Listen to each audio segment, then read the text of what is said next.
नमस्कार मित्रांनो, तुमच्या सर्वांचं पुन्हा एका नवीन व्हिडिओमध्ये स्वागत करतो।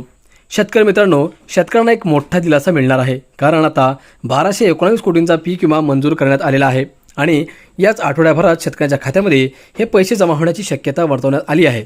मित्रांनो, त्यामुळे तुम्ही हा व्हिडिओ शेवटपर्यंत बघा की आता हे पीक विम्याचे पैसे कोणकोणत्या शेतकऱ्यांना मिळणार आहेत, किती रक्कम मिळणार आहे, कोणकोणत्या जिल्ह्यातील शेतकरी पात्र आहेत, सविस्तर माहिती आपण समजून घेऊयात। मित्रांनो, व्हिडिओमध्ये समोर जाण्याअगोदर तुम्हाला एक छोटीशी विनंती करतो की तुम्ही आपल्या शेतकरी मित्र या यूट्यूब चॅनलला अजूनही सबस्क्राइब केलं नसेल तर लवकरात लवकर सबस्क्राइब करून घ्या, कारण तुम्हाला शेतीविषयक आणि सरकारी योजनांविषयक प्रत्येक महत्त्वपूर्ण माहिती आणि विश्वसनीय माहिती सर्वात आधी आपल्या याच यूट्यूब चॅनलवरती पाहायला मिळणार आहे। तर चला मित्रांनो, संपूर्ण माहिती आपण समजून घेऊयात। शेतकरी मित्रांनो, राज्यातील खरीप हंगामात नैसर्गिक आपत्तीमुळे अडचणीत सापडलेल्या शेतकऱ्यांसाठी राज्य सरकारने मोठा दिलासा दिला आहे।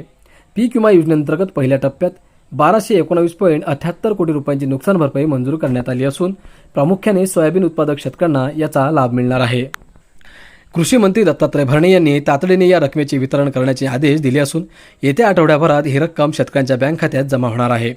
मंजूर झालेल्या एकूण निधीपैकी सिंहाचा वाटा नांदेड जिल्ह्याला मिळाला आहे।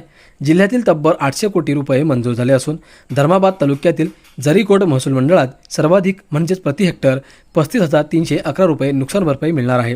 उत्पादनातील घट आणि महसूल मंडळाचा उंबरठा यानुसार ही मदत निश्चित करण्यात आली आहे। राज्यात एकूण 58.90 लाख हेक्टर क्षेत्राचा विमा काढण्यात आला होता, ज्यामध्ये 36 लाख हेक्टरवर सोयाबीन होते। ज्या महसूल मंडळांमध्ये पीक कापणी प्रयोग तक्रार मुक्त पूर्ण झाले आहेत तेथे मदत जाहीर झाली आहे। मात्र कापूस आणि तूर पिकाची कापणी उशिरा होत असल्याने त्यांचे अहवाल अद्याप प्रलंबित आहेत। एप्रिल अखेरपर्यंत हे अहवाल केंद्र सरकारच्या पोर्टलवर अपलोड झाल्यानंतर या शेतकऱ्यांचा मार्ग मोकळा होईल। मित्रांनो, काही जिल्ह्यांमध्ये विमा कंपन्यांनी घेतलेल्या हरकतीमुळे मदत रखडली आहे। धाराशिव येथे 740 पीक कापणी प्रयोगांपैकी 368 तक्रारी आहेत। लातूरमध्ये 700 प्रयोगांपैकी 80 तक्रारी आहेत, तर विमा कंपन्यांनी प्रतिनिधींना धमकावल्याचे आणि प्रक्रियेत त्रुटी असल्याचे आरोप केले होते।